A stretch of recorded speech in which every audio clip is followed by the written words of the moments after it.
Hi friends, welcome to the Rajarao talks.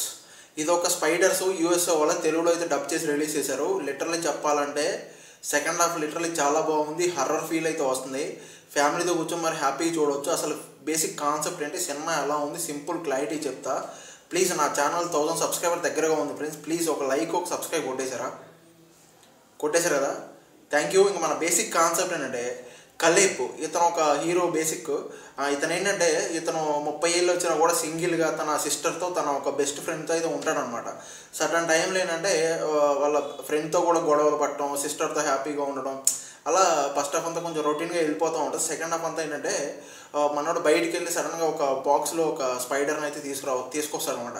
ఆ తీసుకొచ్చిన తర్వాత అన్ఎక్స్పెక్టెడ్గా స్పైడర్ అనేది బయటికి రావడం, అంటే కింద పడటం, అది బయటికి రావడం, ఆ తర్వాత ఏం జరిగింది, తన లైఫ్ ఎలా మారిపోయింది, చివరికి ఏమైంది అనేది బేసిక్ కాన్సెప్ట్. లిటరల్లీ చెప్తున్నా, సెకండ్ హాఫ్ చాలా బాగుంది. ఆ బ్యాక్గ్రౌండ్ మ్యూజిక్ అయితే లిటరల్లీ చాలా బాగా హైలైట్ అనిపించింది.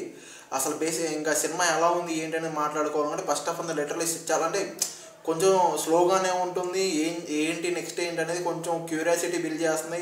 కొంచెం డ్రామాగా కొంచెం స్లోగానే ఉంటుంది. బట్ సెకండ్ హాఫ్ నుంచి స్టార్ట్ ఉంటుంది.